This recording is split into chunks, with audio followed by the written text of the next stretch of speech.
politicians, civil servants, because that's exactly who they're called to be. I'm excited. I'm really excited that Brian and Aaron have decided to run for office. I'm actually I'm looking forward to this new breed of civil servant that is going to serve us. I love it because they know how to connect with their Creator, their Maker, the lover of their soul.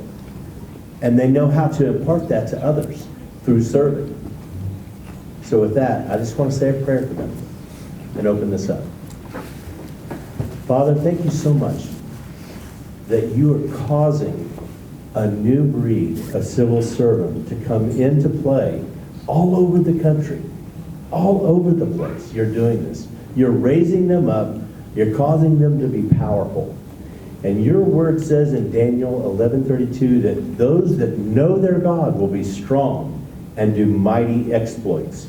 We speak mighty exploits over Aaron and over Brian in Jesus' name. We speak the anointing of God over them. And we ask, Father, that you would pour out your Spirit upon them, that you would cause them to have favor. Lord, that they would be attractive to people because of the Spirit of God resting on them. In Jesus' name, amen. I think you're up. No. Gary. Yeah. You, brother. Wait. What did the program say? I was looking forward to the girls singing. Oh, they are. You're right. You're right. Sorry. Go ahead.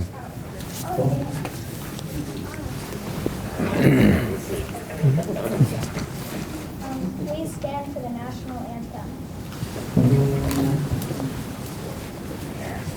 Gotta sing close to it. Just gotta stand close to it.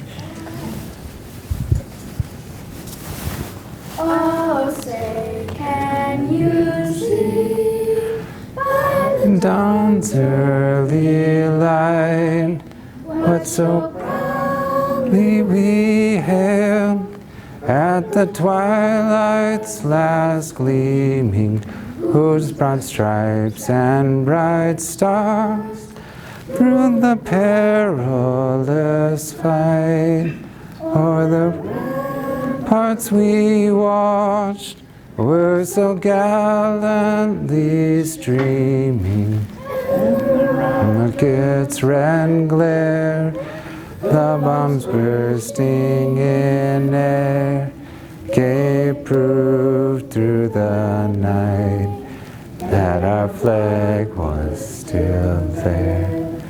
Oh, say does that star-spangled banner yet wave o'er the land of the free and the home of the brave.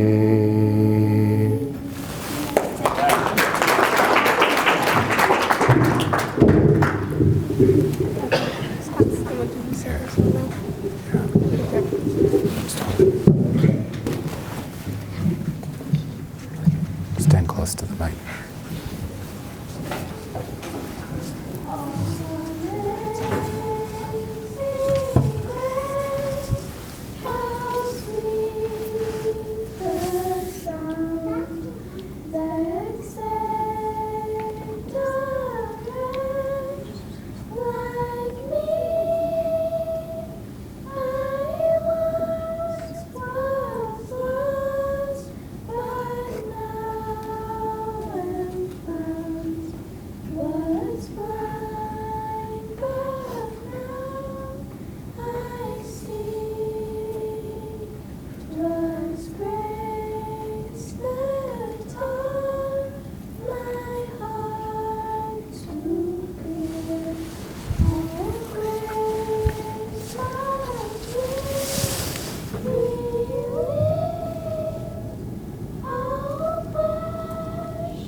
Hot mic.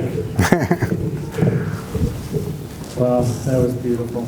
You know, that even speaks again to the integrity of the man running for office. And I'm so blessed by that. When I ran for county commissioner, I had my daughter-in-law and her sister sing at every event I went to. And it got me votes. People liked that, but that was beautiful.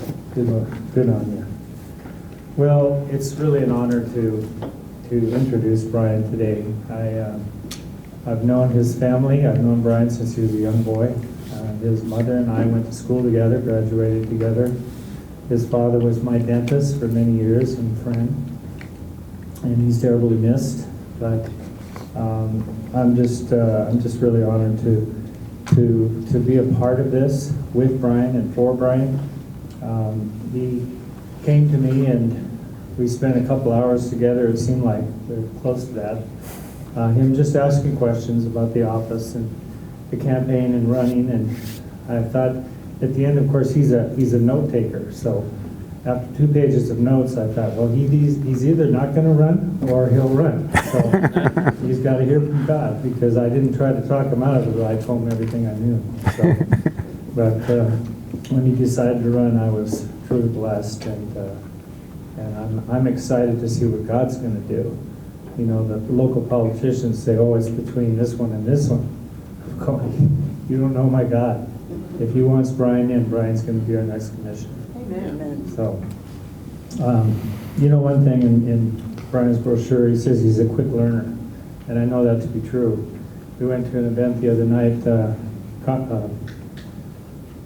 Convention of States, and got educated on what that means, and it's a pretty powerful thing that's coming before the state legislature. But Brian was at our table and took again 2 pages of notes.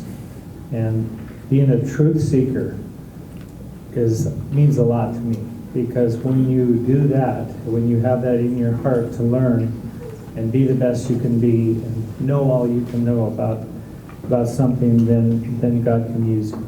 You know, instead of going in your own strength, you research the truth. So I can't even read what I wrote. I wrote something on the way here. I can't even read it. So, but no, I'm just really proud to introduce Brian and commend him to you in every possible way that I can. I think he will make an outstanding commissioner. Having been a county commissioner, I know what it entails, and I know that integrity is one of the most important things, and to do things for the right reasons. And Brian will do that. So it's my honor to introduce the next Flathead County Commissioner, Brian Priest.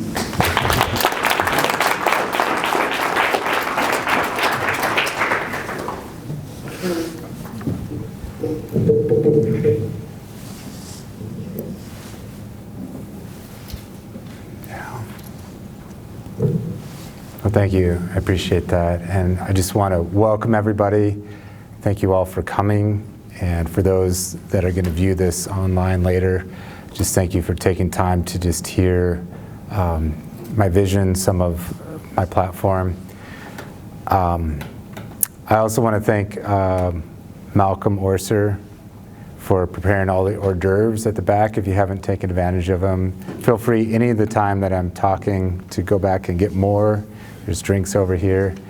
But he's a Culinary Institute of America chef that spent a lot of time in Mobile, Alabama, and down in Atlanta, Georgia, and really the best food that I have personally experienced, I can attest to, have come from Malcolm Orser.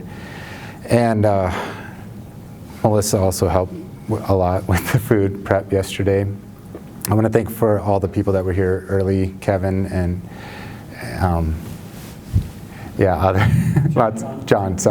John for helping set up and everything. And Film Saints is doing some of the filming here with Lexus, so appreciate them doing that. And I just want to thank everybody for your support and especially your prayers. Like, I really feel them a lot throughout this time. Every day, you know, I feel God's strength and energy and just joy and encouragement and running this race. And it really does feel like running a race, but I feel a lot of joy in it, and I feel a lot of peace in it, and I know He's doing something. And even though we don't always see physically what's going on, we walk. What's it say? We walk by faith and not by sight. You know, and I want to emphasize that this is really like a team thing. You know, what God is doing, what we're doing is really together. We want to renew this valley. We want to see it made new. And I appreciate Matt's prayer and his insight in that. And I've really tried to express, you know, that I'm here to serve the community, because I don't think one person, one man, one woman can change where the country is or what problems that we're experiencing right now. We have to work together, not just in government, but in business and in other places, to see the kind of change that this country needs. If you have, I'm going to give Matt a shout out. He didn't ask me to do this, but I'm going to tell you. So he just finished a book called Graced in Business and Faith for Success. And I'm just wondering if there's anybody here that's in business that would like to have this book. All right.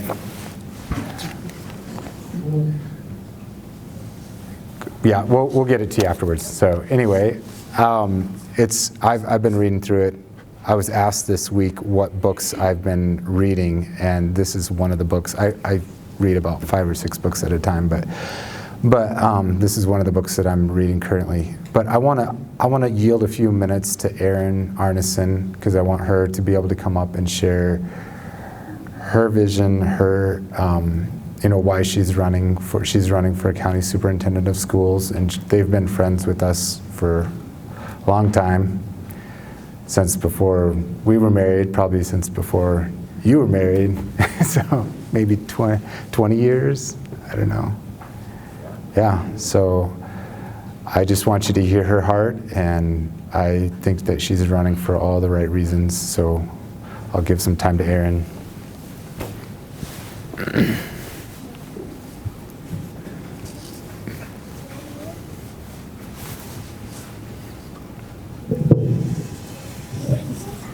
Hi, I'm Erin Arneson, as you just said. I'm the county superintendent of public schools.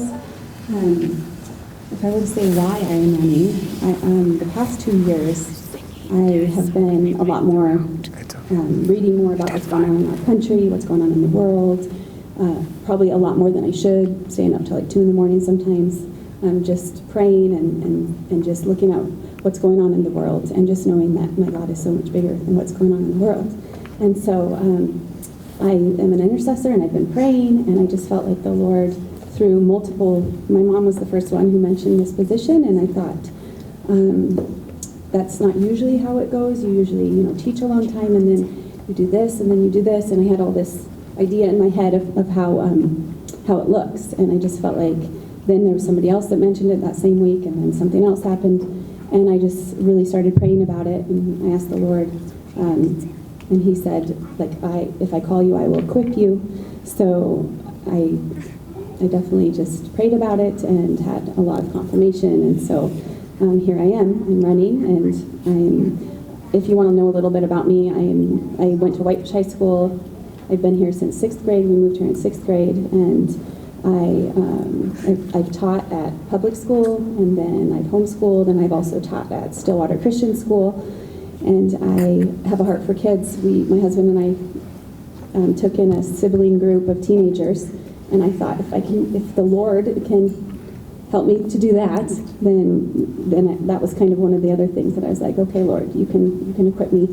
And so here I am. If you want to know a little bit just what I stand for, I'm sure you guys know what's going on, and you've read the things that our kids are facing and the things that we're all concerned about. So safety for our students, age-appropriate content, that was probably the big one for me, is protecting the innocent, protecting the children, and the fact that we even have to be having some of these discussions is disheartening to me, that we even have to worry about protecting children. But I just want to be a voice, and in that, and I also want to bridge. I felt like the Lord was calling me to be like a gap stander, to stand in the gap on behalf of the land and on behalf of the children, and not in a way of like, this is what we need to be doing, but just to hear people and to be a peacemaker wherever it's possible, but standing true to what I believe and what the Lord has shown me. And so curriculum transparency and parent involvement and balanced budgets and fiscal responsibility. So those are all some of the things that, and if you want to read a little bit more about my heart, I have it written on the back. It's kind of long, but there it is. So thank you.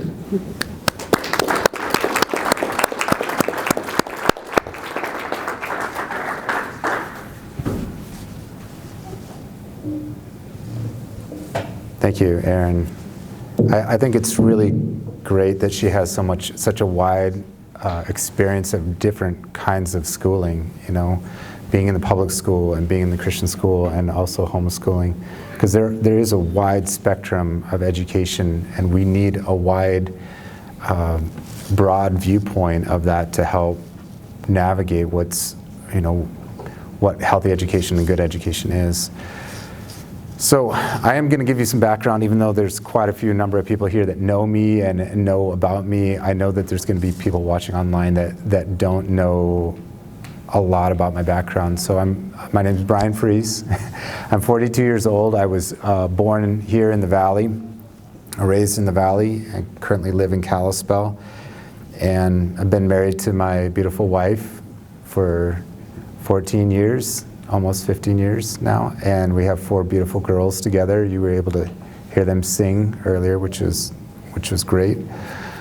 So I'm a 6th generation Montanan, and I feel like I have a tie. I was talking with somebody earlier tonight how when you're raised here, there's something about this area that calls you back. If you're called here, if you're called to work here or live here. And I've been in other parts of the world. In my younger years, I spent some time overseas, working and living in Israel, and my wife and I taught in Korea. But then I was brought back here, and it felt like to me like I was stuck. Like I don't know why I'm here. Why am I here? Working, and we started our business. I've been a business owner for about 14 years, which mostly has been window cleaning, but we've contracted other things like custom art and typing and editing and book publication and stuff. But I think that I'm beginning to see a picture of what that is about. And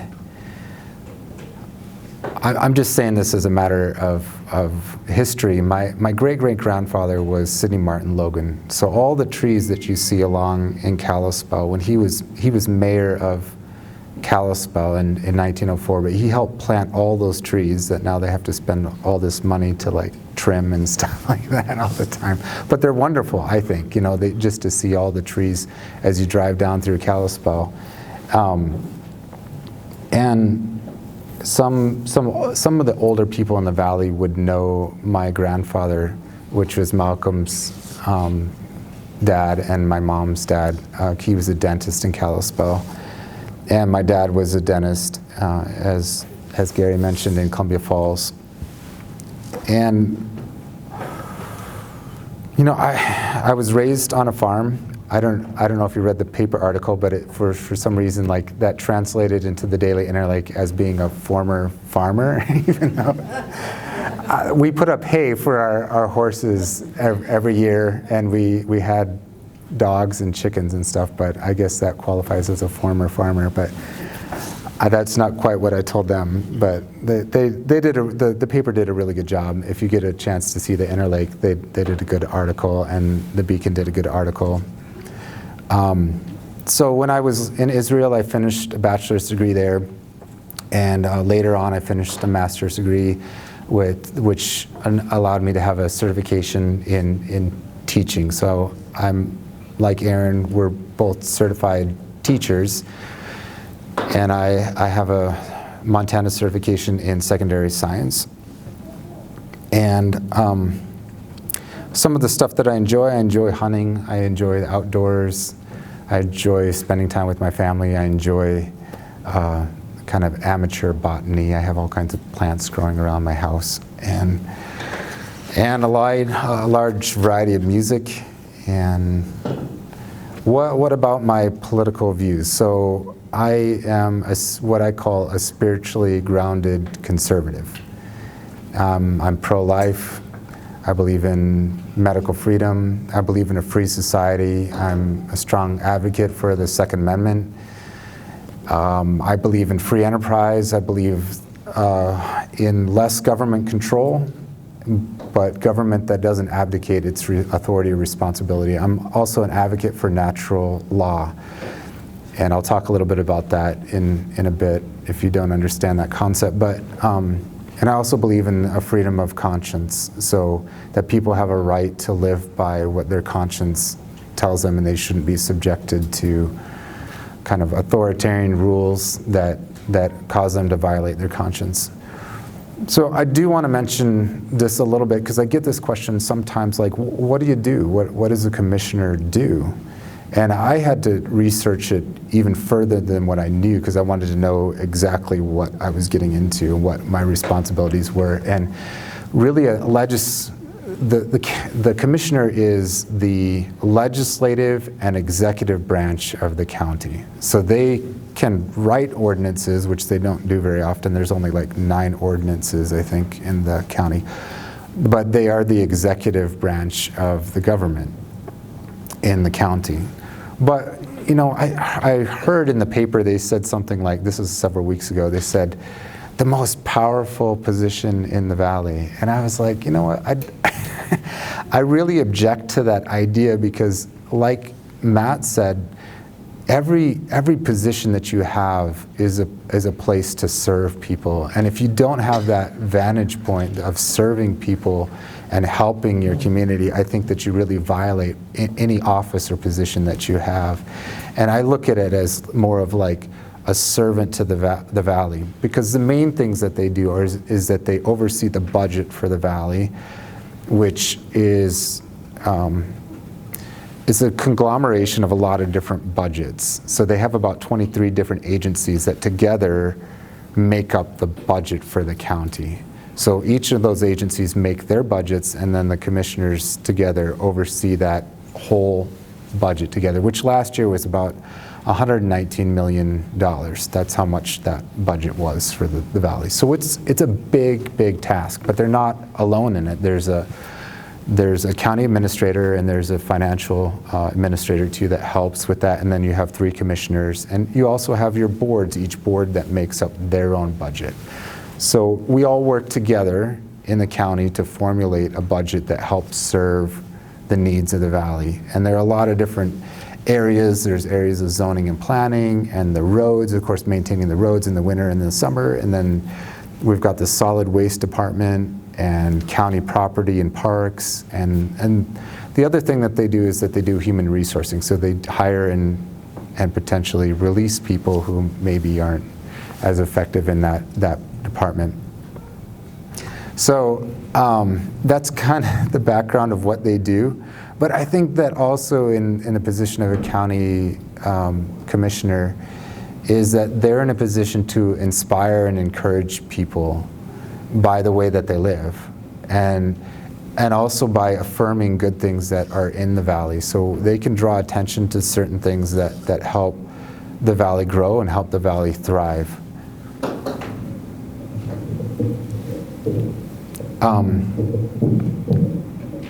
The things that I feel like are the responsibilities of a commissioner are to listen to the people, and to be fiscally responsible with the monies that are entrusted to them for the whole county, and then to live as a person of integrity. And former Commissioner Hall mentioned that living as a person that's above reproach and lives their life and their personal life and their business life in a way which isn't self-serving or which doesn't cater to like self-interest or private interests, but helps to serve the whole valley, is important. And they have to be a person who hates bribery, hates injustice, and hates corruption, and somebody who loves goodness and loves wholesome business and loves good education and loves truth. Those are all important things. And largely when you look at the political arena, like how often can you see like that's true, you know? That those are people that live that kind of lifestyle. But isn't that the kind of people that we want to be in those positions? You know, if you're dealing with $119 million, would you want somebody that you knew you could trust, you know, that's going to serve the interests of the whole county? So integrity is huge, and I think it's a quality, a qualification that I think is really undervalued and overlooked when we're looking at people in this arena. But I think the fourth one is also somebody who's going to pursue knowledge and wisdom.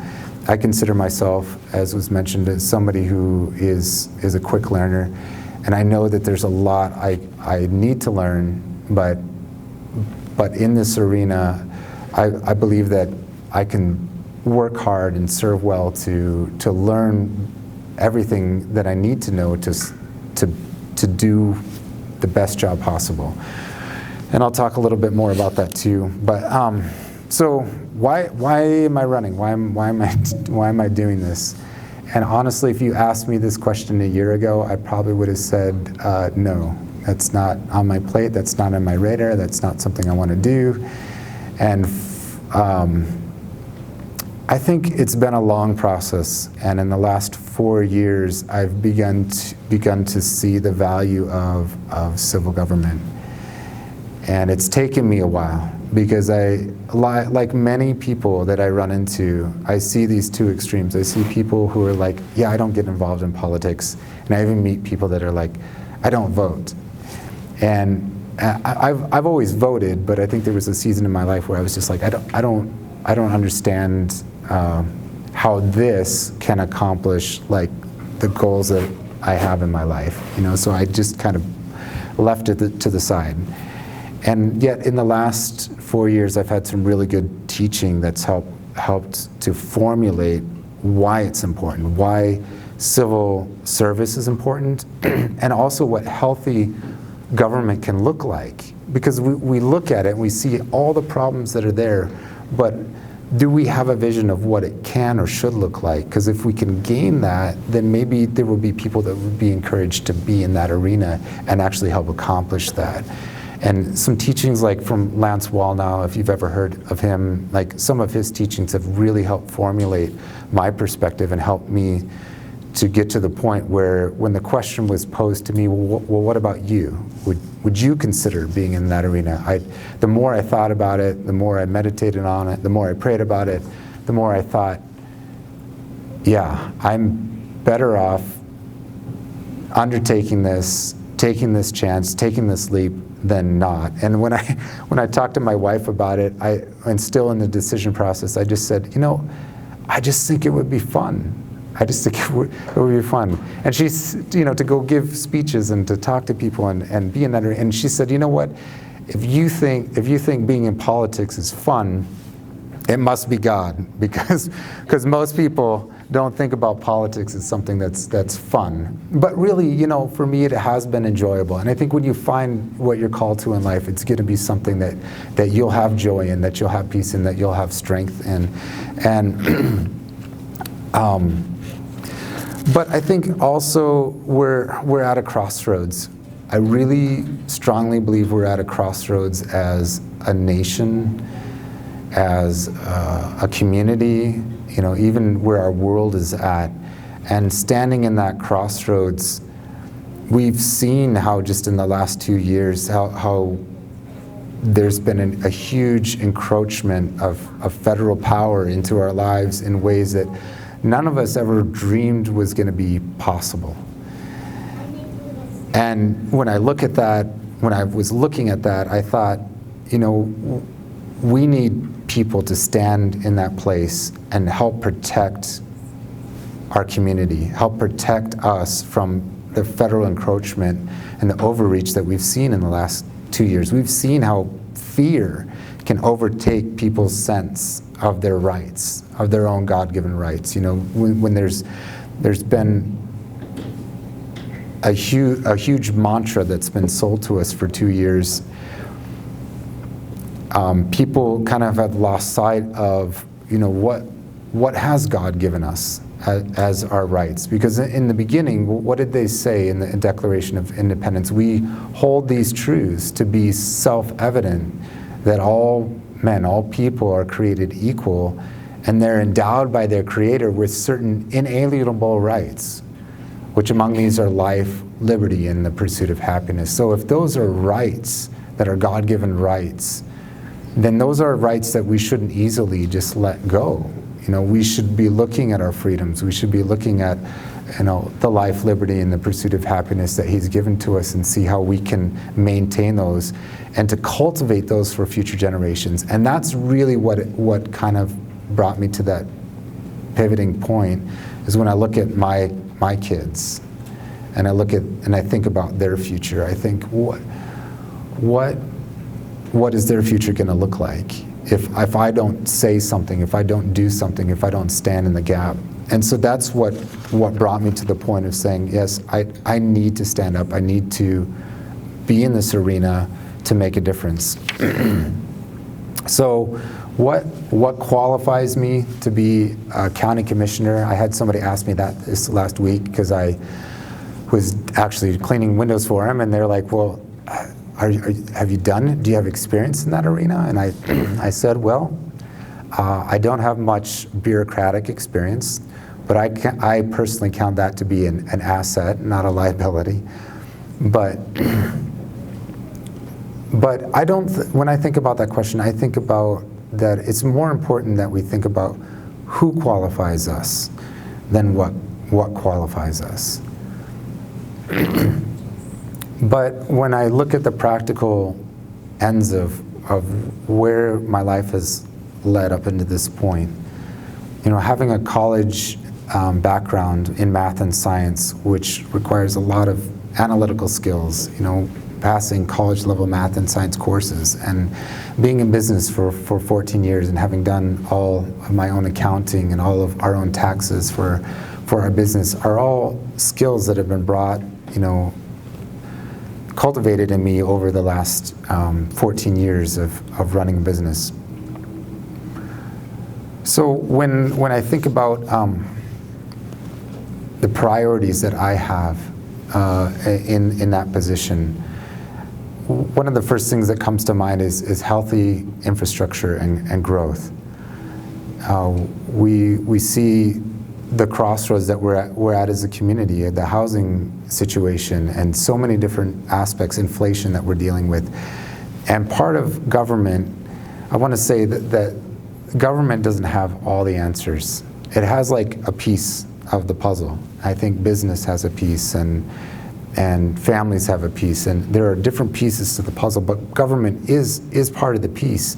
And if we understand how we can make that piece function better, it will help us solve the bigger problem, like the housing crisis. And so when I think about healthy growth and infrastructure, I think about having attainable housing, having a median income that matches with median housing prices, or median cost of living matching with median income. Those are things that I think are important in terms of healthy growth.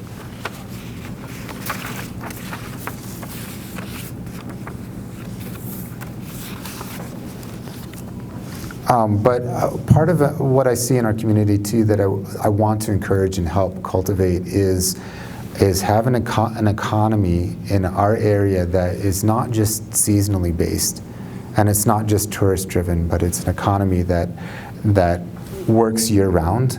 And we need more skilled trades, we need better planning and zoning, we need better roads. And part of what I've been casting as a vision is when I'm talking in the different forums that I've been in and stuff, is I think we can do better to welcome people who come here from different areas. I was kind of given this value when I grew up, and some of you probably were taught it too, is like resist outsiders. If people come here from out of state, like tell them to go back home. Tell them Montana's like not a good place to live. Like you'd hate it here. Don't come to Montana. But a lot of that is futile thinking. Like we can't stop it. We can't stop people from moving here. And really, we need to be a bridge, a better bridge, because not everybody who comes here comes here with ill intent. And I think if we can cultivate good community and cultivate good business, some of these people might have good ideas. They might bring good business to the valley, and some of them might help build the infrastructure that we really need in our community.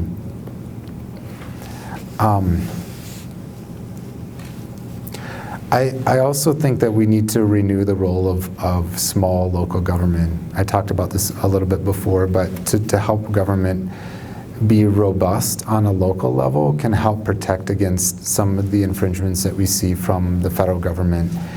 And that will help protect our rights as individuals, our medical freedom. Medical freedom has been another point of which I think is important, I believe that you have the right to choose what goes into your body. That once you've been fully informed of the side effects of a medical treatment, that you could say, I don't trust this, I don't want this. And your livelihood, your job shouldn't be threatened if you say no. If you say, no, I don't want to take that shot, or I don't want to take that medical treatment, you shouldn't have your job or your livelihood threatened because of that. And that's what I mean by medical freedom.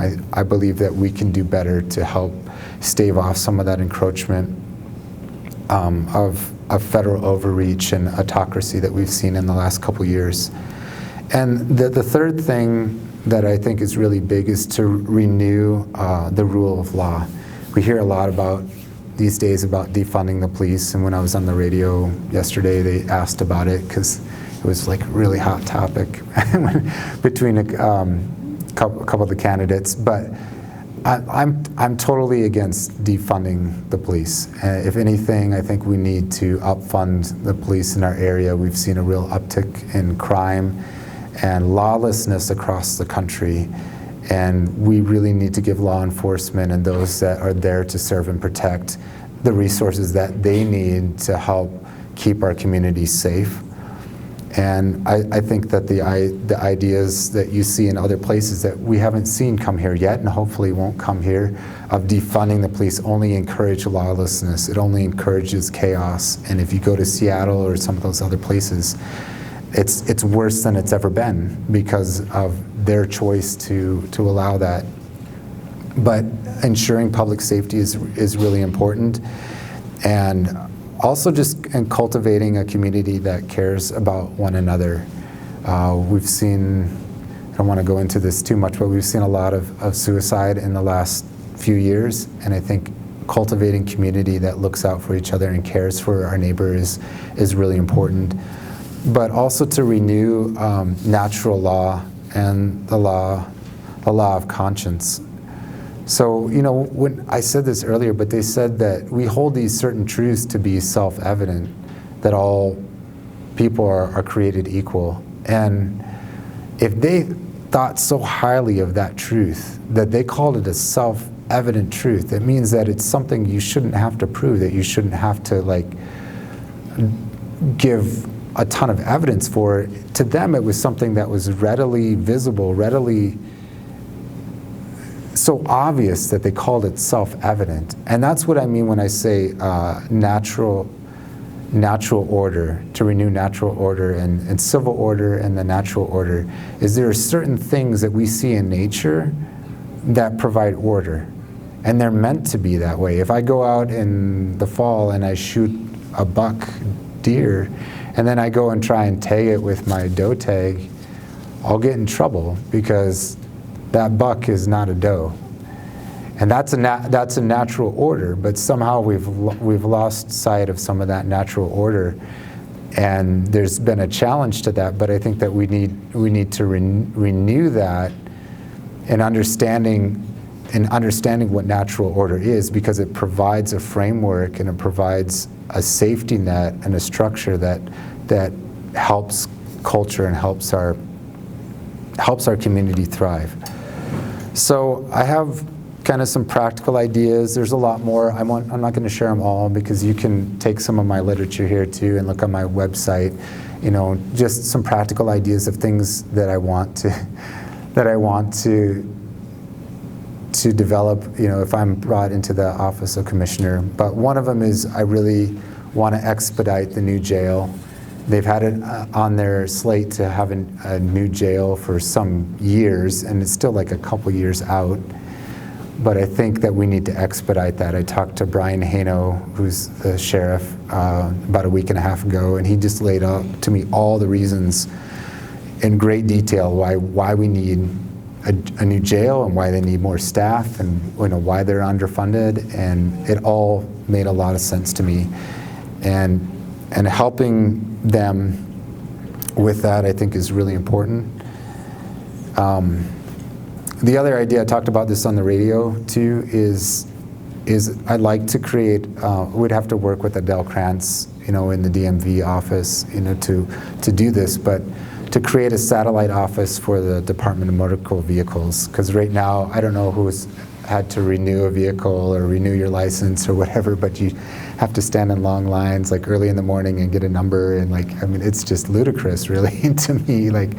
There's a lot of problems with that, but if we created like a satellite office like in the North Valley, maybe in Columbia Falls, we could alleviate some of that pressure and expedite that. Because I think that government can work better than it has. It can be more efficient than it has. So that's a goal of mine. But also, I think that there are ways that we can capitalize on the growth that we see here, because it's taking a toll on our infrastructure when people move here and they don't necessarily, how do I put this? So here's an example. Like in the DMV office, if you have an LLC or a corporation from outside of the area, you can just create an LLC. They'll count you as a resident. So you can go and register your yacht or your vehicle or whatever, even though you live in like Texas. So it creates this huge burden. I talked to Brian about this too, but a huge burden on the DMV office, because everyone wants to register their vehicles here, even though they live someplace else. All they had to do is like create a little business entity here in the state. So they're not residents, they're just someplace else. And the same thing in the housing market, like you see short-term rentals that are bought out by outside entities that kind of eat up all the housing, and those entities profit from it, but they don't live here. And I really want to see what we can do to put local people first. I have some ideas about how to do that, but to put local people's priorities first above foreign entities and outside entities. So, kind of in closing,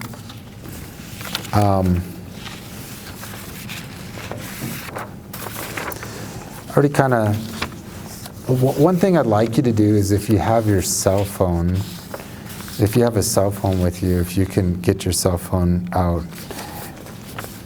Most of the time people tell you to turn off your cell phone when you're on. But if you have access to the internet, if you can go to Facebook. Now, I'm going to ask you to do something, and I'm not going to force anybody to do it, but I'm going to ask you to do it because I think it will help. It will help me. It will help in this campaign, because at this point in the game, we're actually really close to the end. Even though the vote is on June 7th, the ballots got mailed out yesterday. If you're an absentee ballot, which means that you'll probably get your ballot in like 5 days. So next week, most people will begin voting. And at this point, like, the biggest thing that would help Aaron and I in our campaign is just to press into areas that we haven't already pressed into.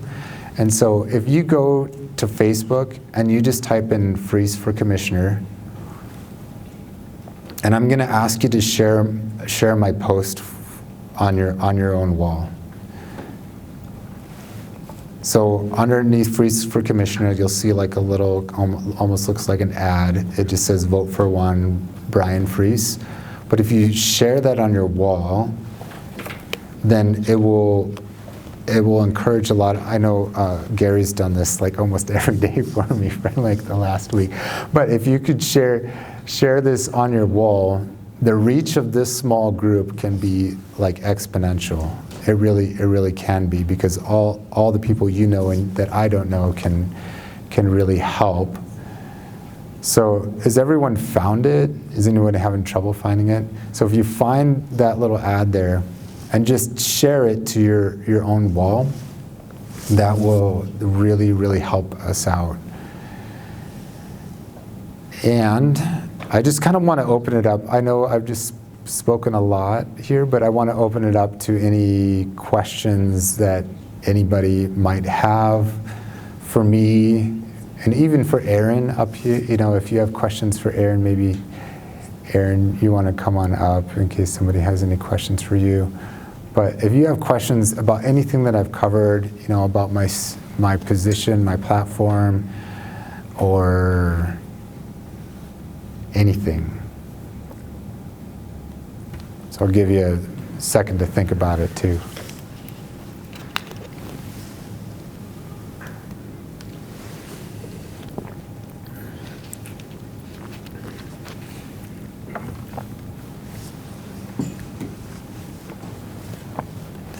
You know, I'll say this while you're still thinking about any questions that you might have, but I really think that we can do better. We can do better at protecting people's privacy and their medical freedom than what we've seen in the last couple years. And we can do better at welcoming good ideas and good people to the Valley and help build the infrastructure that we need so that our community thrives. And I didn't talk about this. I talked about it a little bit on the radio yesterday, but election integrity is really important to people right now. They kind of downplayed it on the radio, like, oh, it's not a big deal, it's not a big deal. But I know that it's a big deal. And if you haven't seen a film called, who's heard of the film 2,000 Mules? Has anybody heard of that? Okay. If you haven't seen that film, I'm just saying you need to see it.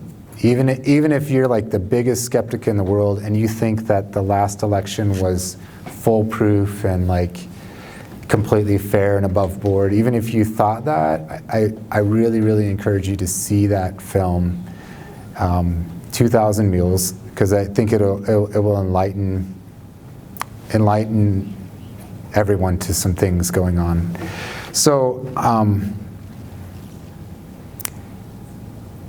So election integrity, I don't want to go into some of my ideas about that, but I think there are solutions to it. Even with the problems that are there are solutions to it. And we can also strengthen public safety. I think public safety is huge and bigger than that. And I didn't talk about this a lot, but I want to share this because I've had people tell me in my campaign, it's okay to be a Christian, but don't talk about God in your campaign. And I just look at them and I say, well, I'm sorry, I don't agree with you. And the reason I don't agree with that is because even though standing in a government position, I know and you know. Nobody can force anybody to believe something that they don't want to believe. And I'm not in any position to try to do that to anybody.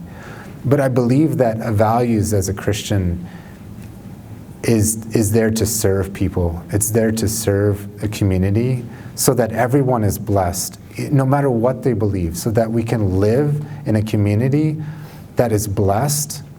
Like, what does it say in the scripture? That he reigns on the just and the unjust. Right? He blesses and he gives and he feeds every living thing. So God cares about every living thing, even those that don't believe in him or don't know him. He still cares about them. And just like Joseph was in a position to protect people in his day, he didn't force anyone to believe what he believed, but he still served them. He still helped them. And I believe that our faith is an asset to our community. Every one of us that has faith in Jesus, that it serves and cultivates that. So that's,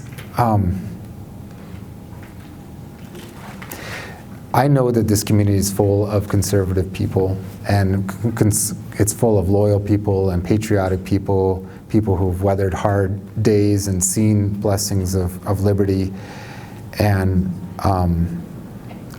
in the time that we're living in, I think our time is short, but I don't want us to do the safe thing. I don't want us to make safe decisions. I want us to make brave decisions in the time that we're living in. And I really believe that it's time for fresh perspective in the government arena, and not to say anything bad about the current administration, but I believe it's time for fresh perspective, and I do believe it's time to pass the torch. So with that, unless anybody has any questions for me, does anybody have any questions? All right. All I got to say is there was a wonderful write-up about you in the paper. Yeah, thank you. I appreciate it. It really was. I was a little concerned. I had some people praying about it because I wasn't sure how they would treat me. But they actually did really well. Did you have a question?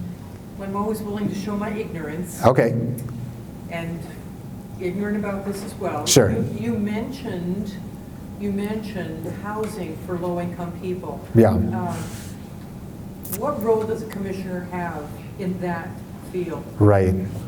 Yeah, so there, as I said before, there's only so much that the government can do. Part of what that I think that it was talked about this last week is there can be land lease agreements, even with county property, where the county can provide property that it owns in conjunction with nonprofits in order to develop housing, or even for people to develop their own housing on county land. It's done with state land, if you know about situations like that, like state leased land. So that's one option in terms of providing more housing. I think being a connecting point for nonprofits can help with that. And another goal that I believe that the county government can do has to do with the way that it treats short-term rentals. So it approves a lot of the short-term rentals for the valley. And if some of those short-term rentals, I'm not at all against like people VRBOing their own home, or residents here who want to capitalize on that. But if there are foreign entities, eating up housing, that provides pressure even on lower income too. Because if they're eating up the housing by just renting it out short term for the summer for all the people who are tourists here, then where are the people going to live? If it's just being rented out for a few weeks in the summer. I mean, obviously in the wintertime it would maybe free it up, but so looking at the terms of short-term rentals is one thing that I've talked about, which I think is solved at the legislative level. Some of that solved at the legislative level, because I heard John Fuller talking about it, but also the approving of short-term rentals. So those are some kind of practical steps that can help open up things for lower income housing. But encouraging nonprofits, Habitat for Humanity, and a lot of other entities work in that better than government, I think. So, Thank you. yeah. Any other questions? Thank you all for coming. It's great to see everyone here and just to enjoy our time with my family and with friends, and I feel like this is a kind of a closer group of people, and most of you know us pretty well, and I appreciate your support and spending an afternoon coming out here. So unless there aren't any other questions, I'm going to invite Pastor Paul to come up and give us a closing word and prayer. Well, I have two closing words. Rich strike. Communicates a lot. I'm glad we posted the race. Yeah. When I saw them posted, I had to and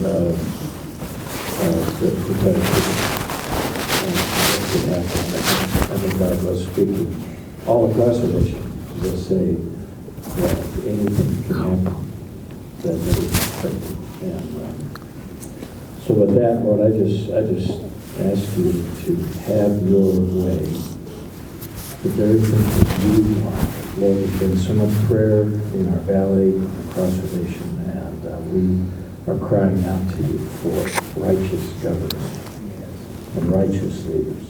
And so, Father, we are believing that as Aaron and Brian are in hot pursuit of doing what they believe you've called them to do, that your hand is upon them, and that there is a grace on us that exceeds human ability. So we're calling for that in this time, and we're just saying, Lord, have your way now. Your kingdom come. Your will be done in this whole thing. In Jesus' name. Amen. Amen. Thank you. Yeah.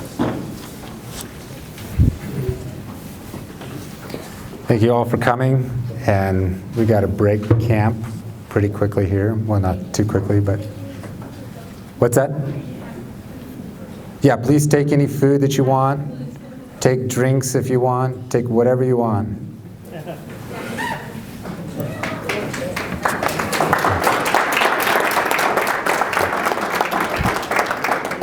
Hey, Brian, Yeah. have you had a chance to talk to Brad or Randy? Yes. You know